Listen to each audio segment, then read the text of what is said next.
Hello বন্ধুরা, আশা করি তোমরা সবাই ভালো আছো। আজকে আমরা যাচ্ছি কোলাঘাটের সন্দীপা হোটেলে, যেটা আমাদের থেকে ডিস্টেন্স অনেক কম, কিন্তু কলকাতা থেকে আসতে 1.5 থেকে 2 ঘন্টা লাগবে। তো আমরা পৌঁছে গেছি সন্দীপা হোটেলে। দেখবে সন্দীপা হোটেলের এই নতুন হোটেলটা হওয়ার আগে লেফট সাইডে আরেকটা হোটেল ছিল। যারা এইদিকে এসেছো কখনো তারা দেখতে পাবে। সেই হোটেলটাও এখন রিনোভেট হয়ে গেছে। প্রচুর ভিড় হয়, সেটা শুধুই মাত্র রেস্টুরেন্ট, যেখানে প্রচুর ভিড় হয় খাওয়ার জন্য। আর সন্দীপা হোটেলের ফেমাস হচ্ছে গোলাপজাম। এখানে যারাই আসবে তারা অবশ্যই গোলাপজামটা ট্রাই করে যাবে। তো আজকে আমরা এসছি এখানে একদিন থাকবো বলে। দেখো বাইরে এরকম রাধাকৃষ্ণের মন্দির করা রয়েছে, বেশ সুন্দর দেখতে লাগছে। এখানে গাড়ি পার্কিংয়ের জন্য যথেষ্ট জায়গা রয়েছে।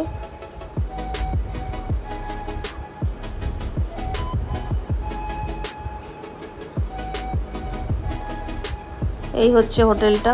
ওই দিকটায় দূরে যে গাড়ি পার্কিংগুলো রয়েছে, ওই গাড়ি পার্কিংগুলো রেস্টুরেন্টে যারা খেতে আসবে ওইখানে তারা গাড়ি পার্কিং করে। আমরা রুমের ভেতর এসে গেছি। দেখো রুমটা বেশি বড় না হলেও মোটামুটি ঠিকঠাক একটা রাত কাটানোর জন্য ঠিক আছে। এখানে একটা ওয়ার্ড্রপ রয়েছে, চা বানানোর কেটলি রয়েছে, তবে চা বানানোর কোনো টি ব্যাগ বা কফি কিচ্ছু নেই। এখানে 1 লিটার করে 2টো জলের বোতল দেওয়া আছে। এছাড়াও টয়লেটারিস দেওয়া ছিল, ব্রাশ, পেস্ট, কম্ব সবই দেওয়া রয়েছে। টয়লেটটাও বেশ ছোট, মোটামুটি অতটা পরিষ্কার পরিচ্ছন্ন আমার লাগেনি। একটা রাত কাটানোর জন্য ঠিক আছে। দেখতেই পাচ্ছ তোমরা বেসিনের সাইজটাও। এখানে একটা ছোট মতো ব্যালকনি দেওয়া রয়েছে, এইটা বেশ ভালো। এইখানে সময় কাটানো যায় দাঁড়িয়ে দাঁড়িয়ে কিছুক্ষণ।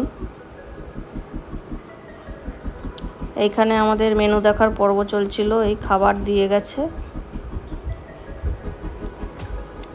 আমরা নিয়েছি এগ পকোড়া, চিকেন কাটলেট, আর সাথে চিলি চিকেন আর নান রুটি, আর একটা চিকেন স্যুপ। খাওয়ার বেশ ভালো, খাওয়ারের মান বেশ ভালো, খাওয়ার টেস্টি। তবে স্যুপটা আমার খুব একটা ভালো লাগেনি, তবে চিলি চিকেন ভালো করেছিল, নানটাও ভালো খেতে, চিকেন কাটলেটও অতটা ভালো লাগেনি।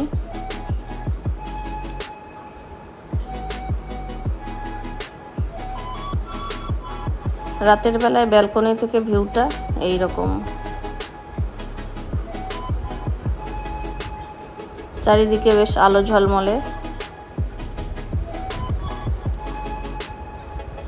ভোরবেলায় দেখো ব্যালকনি থেকে আবার তোমাদের ভিউ দেখাচ্ছি। ভোরবেলার পরিবেশটা এই রকম, বেশ সবুজ আর সবুজ চারিদিকটা। ওই একটা রাত কাটানোর জন্য ভালো।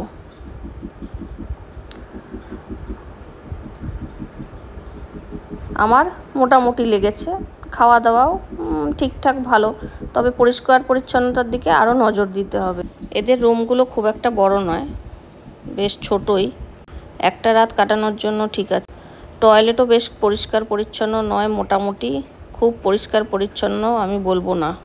খাওয়ার দাওয়ার ভালো, এদের গোলাপজাম খুবই ভালো। ভিডিওটা ভালো লাগলে চ্যানেলটাকে সাবস্ক্রাইব করুন।